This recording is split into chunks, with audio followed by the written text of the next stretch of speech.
अस्सलाम वालेकुम वरहमतुल्लाहि वबरकातुहू। क्या हाल चाल है बहन भाइयों, ठीक हो? दुआ करता हूँ कि अल्लाह पाक आप सब बहन भाइयों की तरफ खैर खैरियत का वक़्त गुजारे, आमीन सुम्मा आमीन।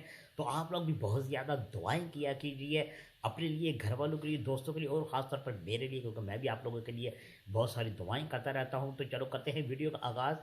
तो वीडियो को आगाज़ करने से पहले अगर अभी तक आपने हमारे चैनल को सब्सक्राइब नहीं किया तो अभी सब्सक्राइब करें, बेल का बटन दबाएं, लाइक करें और शेयर लाजमी किया करें।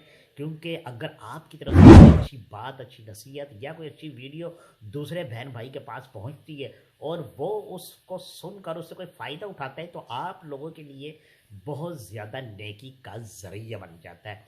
तो बहुत सारे दोस्त हैं जो फ़ोन कर रहे हैं, कमेंट्स कर रहे हैं, और इस मौसम सर्द की वजह से उन लोगों को पैदा हो चुकी है खारिश, खुजली पैदा हो चुकी है। ये होती है खुश्क जिस्म की वजह से, क्योंकि सर्दियों में अक्सर करके लोग गर्म पानी से नहाते हैं। तो बाज़ लोगों की जिल्द ऐसी होती है कि वो खुश्क होती है, फिर वो गर्म पानी से नहाते हैं तो खुश्की पैदा कर देती है। खुश्की की वजह से फिर ये ख़ारिश, ये दद्दल और चंबल वगैरह इस तरह की जो है वजूहात पैदा हो जाती है इंसान के अंदर। तो उसके लिए मैं आपको एक नुस्खा बताने लगा हूँ, बहुत नायाब और बहुत ज़बरदस्त कारआमद। काफ़ी सारे दोस्तों ने यूज़ किया और फ़ायदा उठाया, तो इसलिए मैंने सोचा कि मैं आप लोगों के साथ शेयर करूं ताकि आप भी इससे फ़ायदा उठा सकें। तो चलते हैं वीडियो की तरफ। आपने सबसे पहले क्या लेना है? आपने लेना है उनाब के 11 दाने। ये पंसारी की दुकान से आराम से मिल जाएगी आपको। उनाब लेने 11 दाने इसके निकाल लेने हैं आपने।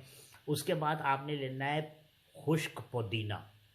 अगर खुश्क पुदीना आपको नहीं मिलता तो कोई बड़ी बात नहीं है, आप बाज़ार से हरा धनिया भी लेके आ सकते हैं, उसको बारीक बारीक काट लें। इन दोनों चीज़ों को आपने एक कप उबलते हुए पानी में डाल देना है।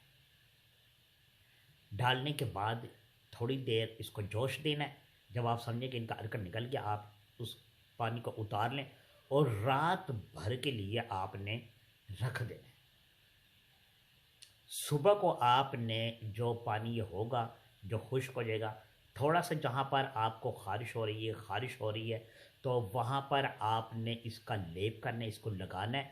उसके बाद जो पानी बच जाए वो आपने पी लेना है। अच्छा, एक बात का ध्यान रखना कि जो मैंने आपको धनिया बताया है तो इसको आपने 2 चम्मच डालने हैं उसके, और 2 ही चम्मच डालनी, इससे ज़्यादा नहीं।